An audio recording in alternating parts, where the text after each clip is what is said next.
इस वीडियो के अंदर एक नया टॉपिक स्टार्ट करेंगे, कोलिनर्जिक एंटागोनिस्ट। इसके अंदर हम कोलिनर्जिक एंटागोनिस्ट का एक्सप्लेनेशन देखेंगे। उसके साथ साथ कोलिनर्जिक एंटागोनिस्ट है, इसका classification according to their chemical structure के अकॉर्डिंग उसका क्लासिफिकेशन देखेंगे। और उसके साथ साथ classification according to their clinical usage के अकॉर्डिंग उसका क्लासिफिकेशन देखेंगे।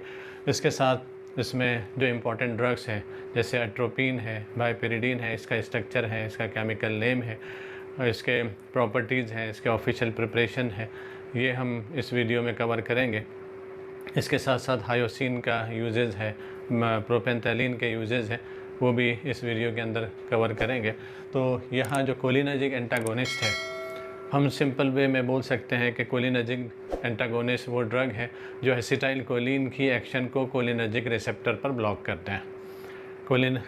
कोलिनर्जिक एंटागोनिस्ट वो ड्रग है जो एसिटाइल कोलिन की एक्शन को कोलिनर्जिक रिसेप्टर पर ब्लॉक करते हैं।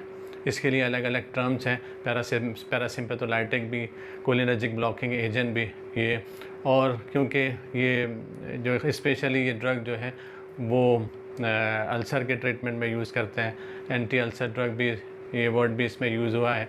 और स्पाज्मोडिक पेन में भी ये ड्रग यूज़ करते हैं, जैसे एंटी स्पाज्मोडिक ड्रग, इसके लिए स्पाज्मोलाइटिक ड्रग यहाँ वो भी टर्म यूज़ हुआ है। और ये क्योंकि पैरासिम्पैथेटिक नर्वस सिस्टम से रिलेटेड है, एसिटाइल कोलिन जो है ये पैरासिम्पैथेटिक नर्वस सिस्टम का न्यूरोट्रांसमीटर है। तो यहाँ क्योंकि ये सारी ड्रग पैरासिम्पैथेटिक नर्वस सिस्टम के एक्शन को ब्लॉक करती है, इसलिए इसको पैरासिम्पैथोलाइटिक भी बोलते हैं। तो जैसे अभी बताया कि हम सिंपल वे में बोल सकते हैं the drug which block or reduce the action of acetyl choline at cholinergic receptor. The drug which block or reduce the action of acetyl choline at cholinergic receptor. The drug which block or reduce the action of acetylcholine at cholinergic receptor are known as cholinergic antagonist या anticholinergic drug या parasympatholatic drug। इसके लिए एक और specific term भी है, जैसे cholinergic, दो टाइप के कोलिनर्जिक रिसेप्टर्स हैं, एक मस्करेनिक रिसेप्टर है, एक निकोटेनिक रिसेप्टर है। कभी कभी इसको स्पेसिफिकली यूज़ करता है कि ये जो कोलिनर्जिक एंटागोनिस्ट है एसिटाइल कोलिन की एक्शन को कभी कभी मस्करेनिक रिसेप्टर पर ब्लॉक करता है, कभी कभी एसिटाइल कोलिन की एक्शन को निकोटेनिक रिसेप्टर पर ब्लॉक करता है। तो ये वर्ड भी यूज़ हुआ है एंटी मस्करेनिक एजेंट। अगर इसको पूछा कि what are anti muscarinic agent, तो हम सिंपल वे में जैसे हमने कोलिनर्जिक एंटागोनिस्ट को एक्सप्लेन किया वैसे इसको एंटी मस्करेनिक एजेंट को बोल सकते हैं कि anti muscarinic agent are the cholinergic antagonist are the anti cholinergic drug which inhibit the muscarinic action of acetyl choline. इसको भी बोल सकते हैं anti muscarinic agent are the anti cholinergic drug which inhibit the muscarinic action of acetyl choline. ये भी वो हम explanation दे सकते हैं।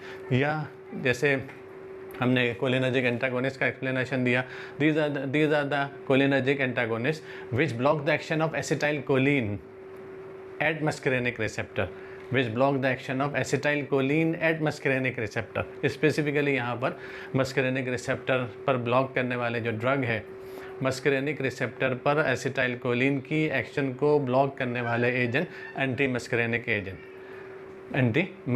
एजेंट, ये दोनों तरीक़े से हम इसको एक्सप्लेन कर सकते हैं। एंटी मस्करेनिक पूछा तो इसको इस तरीके से भी the drug which block the action of acetyl choline at muscarinic receptor are known as anti muscarinic agent. ये भी एक्सप्लेनेशन हम इसमें यूज़ कर सकते हैं। अब इसके बाद इसका क्लासिफिकेशन देखेंगे। केमिकल क्लासिफिकेशन अगर इसको देखेंगे according to their chemical structure, तो इसको 5 मेन ग्रुप में क्लासीफाई किया है। This cholinergic antagonist can be classified into 5 main group according to their chemical structure. Chemical structure के अकॉर्डिंग जो है एंटी कोलिनर्जिक ड्रग या कोलिनर्जिक एंटागोनिस्ट या पैरासिम्पैथोलाइटिक ड्रग है या कोलिनर्जिक ब्लॉकिंग एजेंट है, इसको 5 मेन ग्रुप में क्लासीफाई किया है। सबसे पहले amino alcohol Easter, second amino alcohol ether, third amino alcohol, fourth amino amides and fifth miscellaneous. इस तरीके से इसको क्लासिफाई कर सकते हैं। First amino alcohol Easter, second amino alcohol ether, amino alcohol, amino amides and miscellaneous. बहुत easily हम इसको हर एक उसके अंदर अमीनो वर्ड यूज़ किया है। इसमें अमीनो अल्कोहल ईस्टर, सेकंड है अमीनो अल्कोहल ईथर, थर्ड है अमीनो अल्कोहल, फोर्थ है अमीनो अमाइड एंड फिफ्थ है मिसलेनियस। अब इसके एग्जांपल्स देखेंगे तो अमीनो अल्कोहल ईस्टर को 3 सब ग्रुप में क्लासिफाई किया। अमीनो अल्कोहल ईस्टर को 3 सब ग्रुप में क्लासिफाई किया। नेचुरल अल्कोलाइड्स, जिसको सोलोनेसियस अल्कोलाइड्स भी बोलते हैं, और semi synthetic drug, synthetic drug. Amino alcohol Easter को 3 सब ग्रुप में क्लासिफाई किया है। Natural alkaloids, semi synthetic drug, synthetic drug. Natural alkaloids, जिसको सोलोनेसियस अल्कोलाइड्स भी बोलते हैं, second semi synthetic drug and synthetic drug. Examples अगर देखें तो नेचुरल अल्कोलाइड्स के अंदर एट्रोपिन है, हायोसिन है।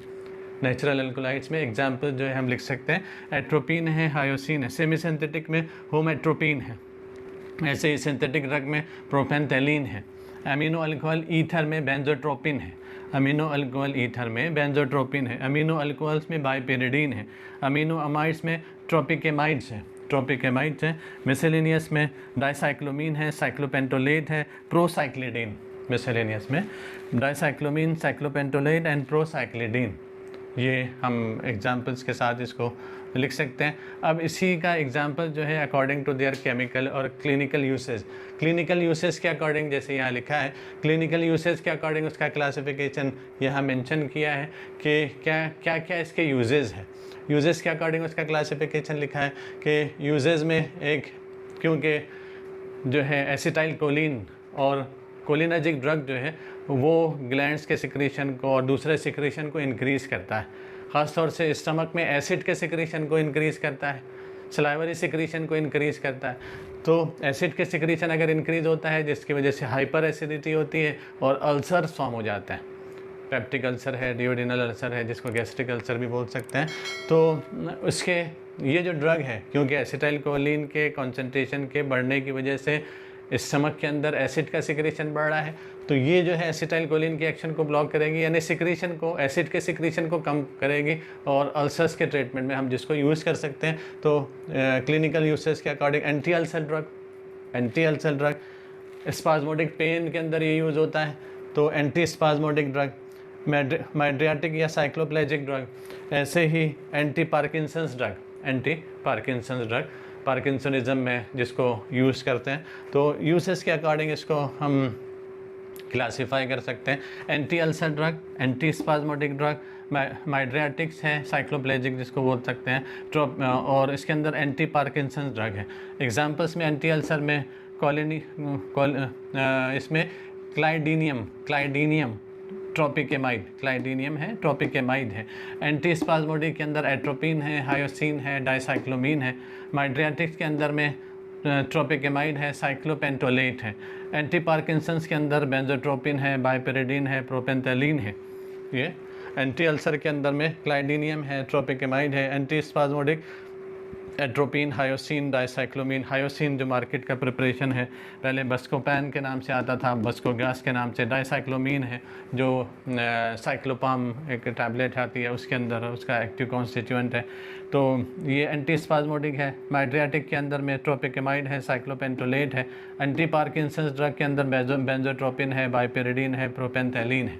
इस तरीक़े से हम उसका क्लासिफिकेशन लिख सकते हैं। और इसके बाद हम यहाँ इसका एट्रोपिन का स्ट्रक्चर देखेंगे, उसका केमिकल नेम देखेंगे, उसके यूजेस देखेंगे, और उसके साथ साथ उसका ऑफिशियल प्रिपरेशन हम यहाँ कवर करेंगे। तो एट्रोपिन का स्ट्रक्चर, जैसे अमीनो अल्कोहल ईस्टर, ये एट्रोपिन जो है नेचुरल अल्कोलाइड्स के अंदर आता है, जिसको सोलोनेसियस अल्कोलाइड्स भी बोलते हैं। और बहुत इजीली इसका स्ट्रक्चर हम ड्रॉ कर सकते हैं। कभी कभी एग्ज़ाम में थोड़ा सा इनडायरेक्टली ये क्वेश्चन पूछता है, क्योंकि इसके अंदर ट्रोपेन न्यूक्लियस होता है। Draw the structure of drug having tropane nucleus. Draw the structure of drug having tropane nucleus. वो ड्रग का स्ट्रक्चर ड्रॉ करो जिसके अंदर ट्रोपेन न्यूक्लियस होता है। तो पहले हम ये स्ट्रक्चर को पार्ट में अगर हम ड्रॉ करेंगे तो केमिकल नेम भी इजीली लिख सकते हैं और उसका स्ट्रक्चर भी बहुत इजीली ड्रॉ कर सकते हैं। तो ट्रोपेन के लिए हम 2 पैरेलल लाइन अगर हमने ड्रॉ किया, एक थोड़ी सी शॉर्ट और एक थोड़ा सा ऊपर वाली जो लाइन है वो थोड़ी सी लॉन्ग, इसको वो किया। 2 डॉट हमने यहाँ वो किया और इसको इसके साथ अटैच किया। ये इस तरीके से हमने इसको अटैच किया और एक सिंगल डॉट यहाँ वो करके ये इस तरीके से किया और इसमें नाइट्रोजन को जो है अटैच करके इस पॉइंट से इसको अटैच किया और CH3 एक यहाँ इसके साथ नाइट्रोजन के साथ अटैच किया। तो ये जो स्ट्रक्चर है, ये स्ट्रक्चर ट्रोपेन का स्ट्रक्चर है। ये स्ट्रक्चर ट्रोपेन का स्ट्रक्चर है। ट्रोपेन का स्ट्रक्चर है। नंबरिंग इसमें देखें 1 2 3 4 5 6 7 8, नाइट्रोजन को 8। इस तरीक़े से इसकी नंबरिंग कर सकते हैं।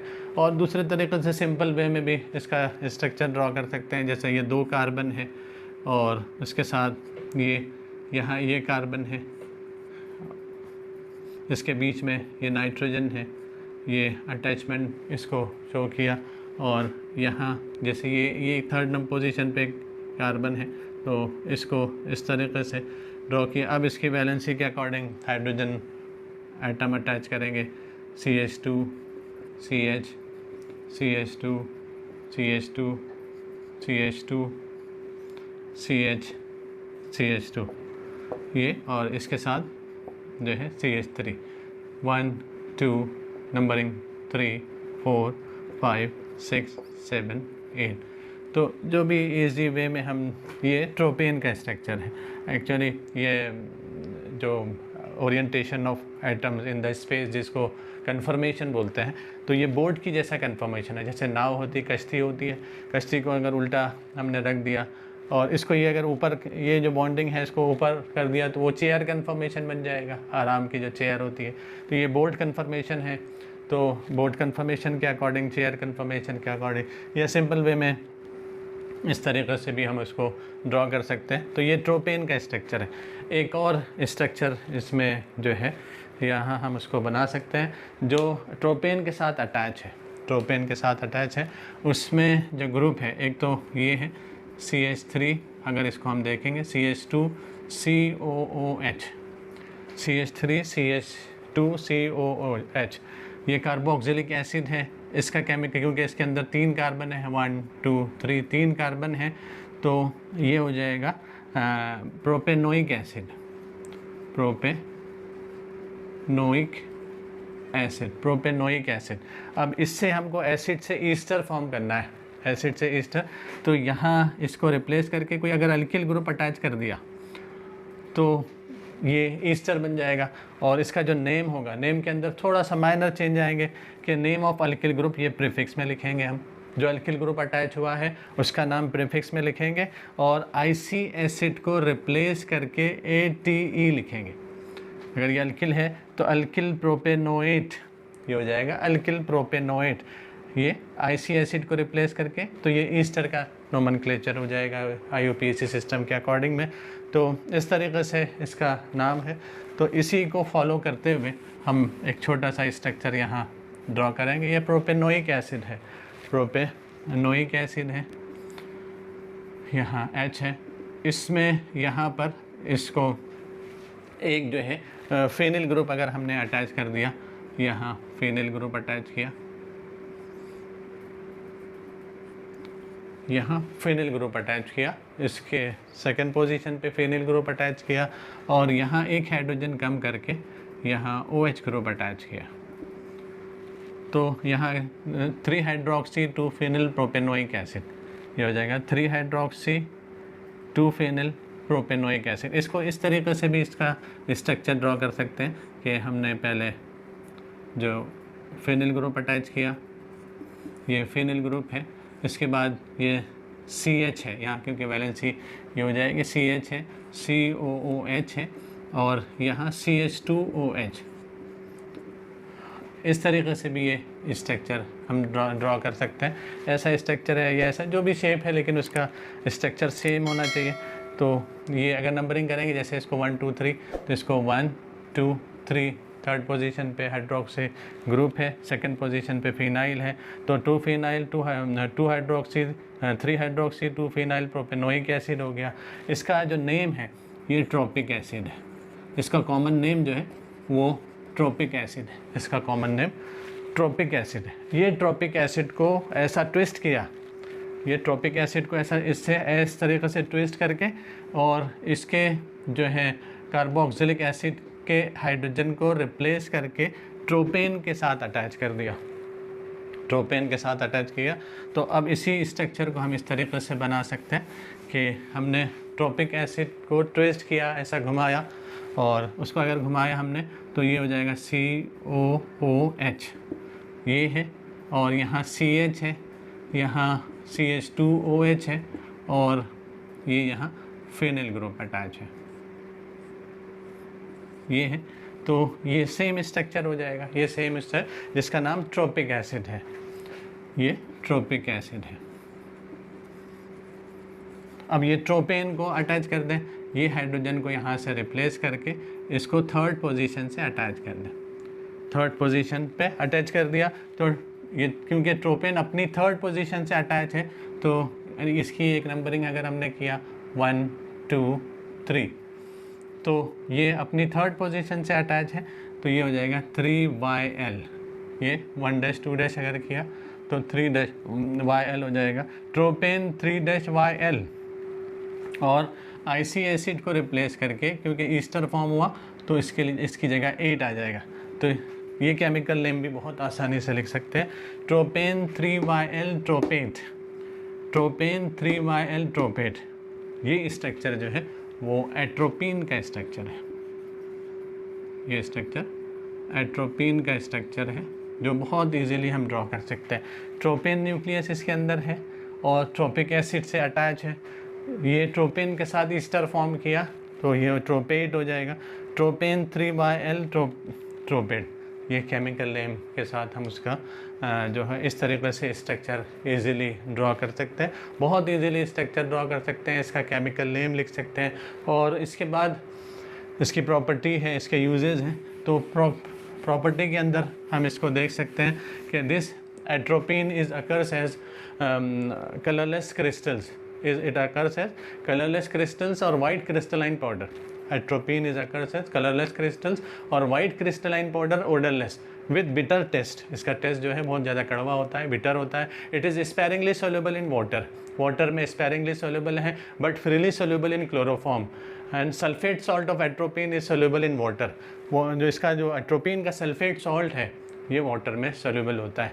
यूजेस देखें तो बहुत, सबसे पहले पार्किंसोनिज्म में इसको यूज़ कर सकते हैं, मेड्रियाटिक करके ऑप्थेल्मोलॉजिक प्रैक्टिस के अंदर इसको यूज़ कर सकते हैं, एज ए एंटी स्पाज्मोडिक इसको यूज़ कर सकते हैं, और as in pre anaesthetic medication में इसको यूज़ कर सकते हैं, क्योंकि जब एनेस्थेशिया देते हैं तो उसकी वजह से सिक्रेशन है, एसिड सिक्रीशन है, सलाइवरी सिक्रीशन है, वो बढ़ जाता है, सिक्रीशन को रोकने के लिए और स्मूथ इंडक्शन के लिए as a pre anaesthetic medication इसको यूज़ कर सकते हैं। और ऑर्गेनोफॉस्फोरस पॉइजनिंग के अंदर में भी इसको यूज़ कर सकते हैं। तो यूजेस में हम लिखेंगे it is use to treat the parkinsonism, it is use to treat the, पहला यूज़ लिख सकते हैं it is use to treat the parkinsonism, it is also use as a mydriatic in ophthalmologic practice, and it is also use as anti spasmodic agent, anti spasmodic करके भी इसको use कर सकते हैं। It is also use as a pre anesthetic medication, it is also used as pre-anesthetic medication, and it is also used to treat the poisoning from organophosphorus compound।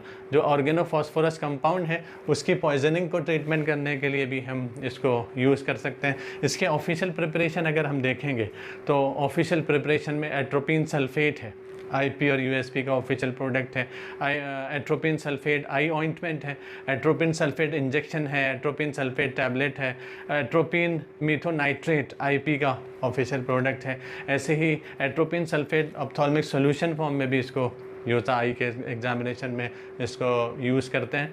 तो ये आई ointment form में, injectable form में, injection form में, tablet form में, ophthalmic solution form में हम इसको जो है एट्रोपिन को यूज़ कर सकते हैं। इसके बाद अगर प्रोपेंथेलिन है, इसका सिलेबस में स्ट्रक्चर नहीं है लेकिन इसके यूजेस अगर इसको पूछा तो बहुत इजीली यही सेम यूजेस हैं।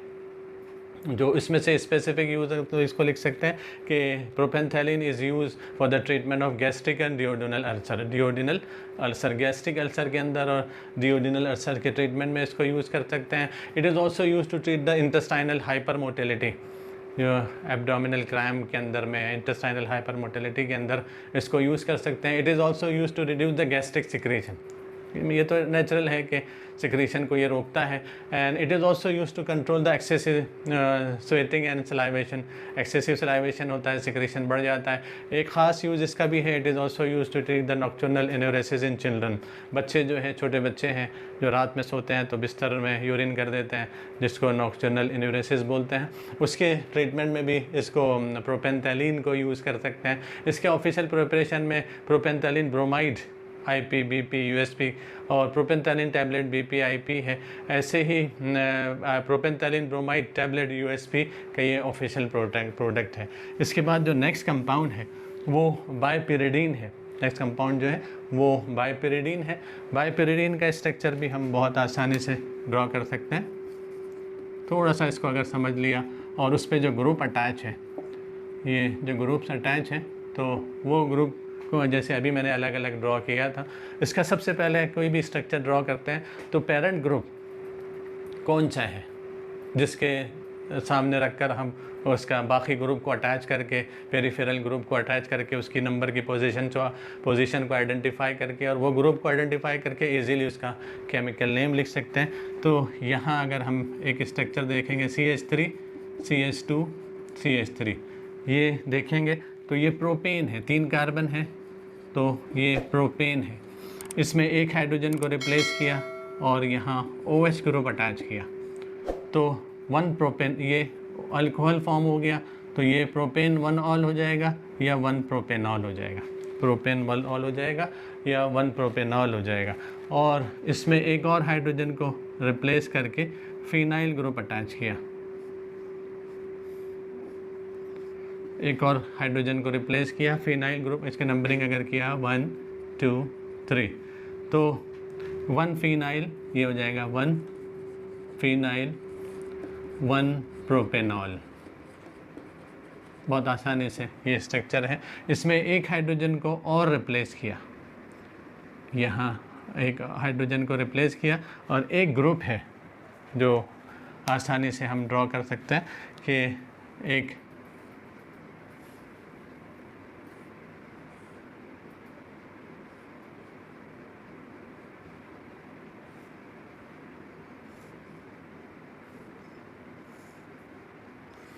ये साइक्लोहेक्सेन है।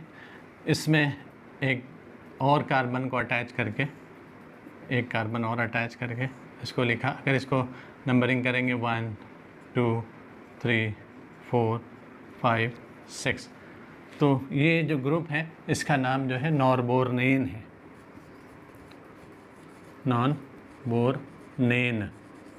नॉरबोर्नेन ये ग्रुप है, इसका नाम नॉरबोर्नेन है। अब इसके अंदर ये क्योंकि सैचुरेटेड कंपाउंड है, सैचुरेशन के लिए हम ANE सफिक्स में लिखते हैं। अगर कोई एक सिंगल जो है कार्बन कार्बन डबल बॉन्ड अगर यहाँ शो करते हैं तो ANE को रिप्लेस कर देते हैं ENE से। अगर कार्बन कार्बन डबल बॉन्ड किसी पोजीशन पे है तो हम जो सैचुरेटेड कंपाउंड है जिसमें सफिक्स ANE है उसको ENE से जैसा हमने देखा था, तो यहाँ अगर डबल बॉन्ड है तो ये 5 पोजीशन पे है तो ये हो जाएगा नॉरबोर्नेन। 5 पोजीशन पे है तो इसकी 5 पोजीशन है, इसको सब नंबरिंग अगर किया 1 2 3 4 5 6 तो 5 नॉरबोर्नेन हो गया, 5 नॉरबोर्नेन हो गया। और इसको इस कार्बन से अटैच कर दें, ये कार्बन से इसको अटैच कर दिया तो ये स्ट्रक्चर इसमें अब इसका केमिकल नेम जो हो जाएगा, इसका जो केमिकल नेम होगा, ये नॉरबोर्नेन अपनी सेकंड पोजीशन से अटैच है तो यहाँ 2-YL, इस अटैचमेंट को हम रिंग के साथ YL लिखते हैं, तो यहाँ इसको लिखा। और ये पूरा ग्रुप जो है, ये पूरा ग्रुप जो है ये फर्स्ट पोजीशन से अटैच है, प्रोपेनॉल की फर्स्ट पोजीशन से अटैच है। तो 1 ब्रैकेट 5 नॉरबोर्नेन 2-YL 1 फिनाइल प्रोपेन, इसको अल्फ़ाबेटिकली पहले फिनाइल लिखेंगे 1 प्रोपेनॉल लिखेंगे अभी क्योंकि स्ट्रक्चर कंप्लीट नहीं हुआ। अब इसके बाद जो एक ग्रुप है हम इसको अटैच कर सकते हैं। इसमें से एक हाइड्रोजन को कम किया, एक इस हाइड्रोजन को कम किया और यहाँ एक ग्रुप अटैच किया,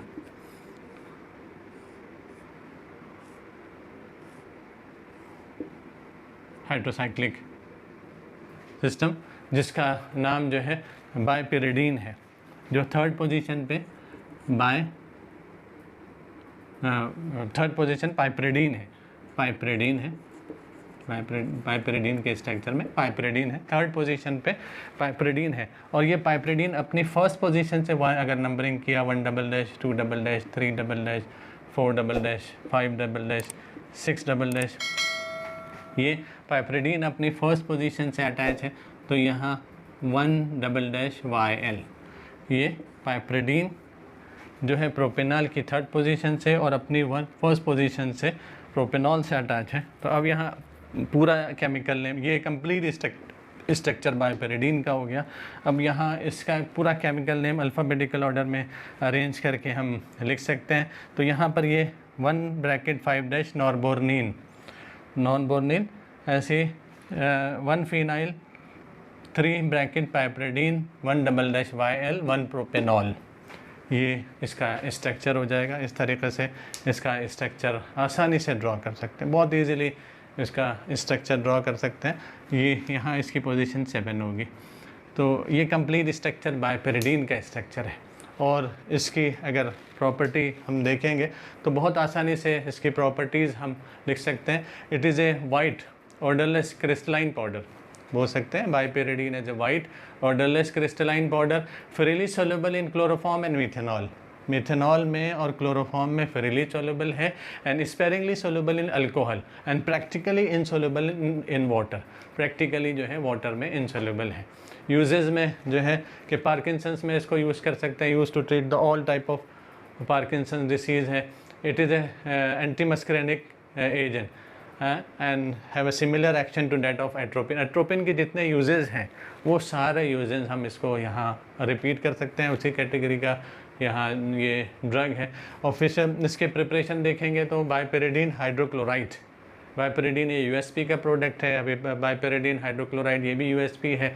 बायपिरिडीन हाइड्रोक्लोराइड टैबलेट ये भी यूएसपी का ऑफिशियल प्रोडक्ट है। बायपिरिडीन लैक्टेड इंजेक्शन, तो ये भी यूएसपी का ऑफिशियल प्रोडक्ट है। तो टैबलेट फॉर्म में और इंजेक्शन फॉर्म में इसको यूज़ कर सकते हैं, डोसेज फॉर्म अगर लिखें।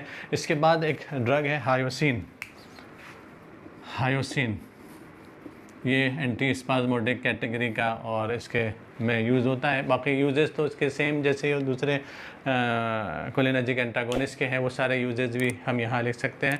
ये भी जो है पार्किंसनिज्म के अंदर इसको यूज़ कर सकते हैं एंटी मस्करेनिक एजेंट करके। It is also use as a mydriatic and cycloplegic in ophthalmic practice, and it is a very good anti spasmodic drug, anti spasmodic agent. इसके अंदर बहुत अच्छी एंटी स्पाज्मोडिक जो पेट में या तो इन्फेक्शन की वजह से या और एसिडिटी की वजह से सीवियर पेन होता है, स्पाज्मोडिक पेन होते हैं अमीबिक इन्फेक्शन की वजह से, उसके ट्रीटमेंट में यूज़ कर सकते हैं। It is also use as a pre anaesthetic medication, और ख़ास तौर से it is also use for the prevention and control of motion sickness में और प्रिवेंशन के मोशन सिकनेस को प्रिवेंट करने के लिए और उसको कंट्रोल करने के लिए इसको यूज़ कर सकते हैं। इसके ऑफिशियल प्रिपरेशन देखेंगे तो ब्यूटाइल ब्रोमाइड सॉल्ट में यूज़ होता है। हायोसिन ब्यूटाइल ब्रोमाइड आईपी का ये ऑफिशियल प्रोडक्ट है। हायोसिन ब्यूटाइल ब्रोमाइड इंजेक्शन है, hyoscine butyl bromide tablet form में भी यूज़ होता है आईपी के अकॉर्डिंग। एंड इसका दूसरा नाम जो है वो स्कोपोलामीन भी है। यूएसपी में इसको स्कोपोलामीन है, बीपी में इसको स्कोपोलामीन बोलते हैं। तो ये स्कोपोलामीन हाइड्रोब्रोमाइड ये यूएसपी और बीपी का ऑफिशियल प्रोडक्ट है। स्कोपोलामीन हाइड्रोब्रोमाइड इंजेक्शन है, स्कोपोलामीन हाइड्रोब्रोमाइड टैबलेट है, ऑप्थाल्मिक सॉल्यूशन है, ऑप्थाल्मिक ऑइंटमेंट है ये यूएसपी के अकॉर्डिंग, और इंजेक्शन और टैबलेट फॉर्म में भी ये यूज़ होता है। तो इस तरीके से हम ये इसके यूजेस लिखते हैं। तो ये चैप्टर में जो इम्पोर्टेंट चीज़ है इसका एक्सप्लेनेशन है कोलिनर्जिक एंटागोनिस्ट का, जिसका दूसरा नाम पैरासिम्पेथोलाइटिक भी है और कोलिनर्जिक ब्लॉकिंग एजेंट भी बोलते हैं। तो इससे जो भी नाम है दोनों हम सेम एक्सप्लेनेशन इसके अंदर दे सकते हैं। उसका classification according to chemical structure, classification according to clinical usage है। और एट्रोपिन का स्ट्रक्चर बहुत ज़्यादा इंपॉर्टेंट है, अलग अलग एंगल से। कभी कभी इसका केमिकल नेम देकर स्ट्रक्चर ड्रॉ करने को बोलता है, कभी जैसे अभी मैंने स्टार्टिंग में बताया था कि draw the structure of drug having tropane nucleus, ऐसे ड्रग का स्ट्रक्चर ड्रॉ करो जिसमें ट्रोपेन न्यूक्लियस होता है। ऐसे बायपिरिडीन का स्ट्रक्चर है, ये भी इम्पॉर्टेंट है, उसका केमिकल नेम है। तो इस तरीके से हम पूरा चैप्टर यहाँ कवर